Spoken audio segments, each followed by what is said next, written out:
بسم اللہ الرحمن الرحیم۔ سورہ بقرہ کی آیت نمبر 38 اور 39۔ قُلْ نَهْبِطُوا مِنْهَا جَمِيعًا فَإِمَّا يَأْتِيَنَّكُم مِّنِّي هُدًى فَمَن تَبِعَ هُدَايَ فَلَا خَوْفٌ عَلَيْهِمْ وَلَا هُمْ يَحْزَنُونَ وَالَّذِينَ كَفَرُوا وَكَذَّبُوا بِآيَاتِنَا أُولَٰئِكَ أَصْحَابُ النَّارِ هُمْ فِيهَا خَالِدُونَ۔ ترجمہ کنز العرفان۔ ہم نے فرمایا تم سب جنت سے اتر جاؤ، پھر اگر تمہارے پاس میری طرف سے کوئی ہدایت آئے تو جو میری ہدایت کی پیروی کریں گے انہیں نہ کوئی خوف ہوگا اور نہ وہ غمگین ہوں گے، اور وہ جو کفر کریں گے اور میری آیتوں کو جھٹلائیں گے وہ دوزخ والے ہوں گے، وہ ہمیشہ اس میں رہیں گے۔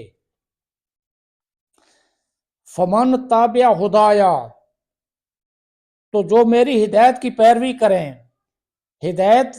ہدایت الہی کے پیروکاروں کے لیے بشارت ہے کہ انہیں نہ تو قیامت کی بڑی گھبراہٹ کا خوف ہوگا اور نہ وہ غمگین ہوں گے، بلکہ بے غم جنت میں داخل ہوں گے۔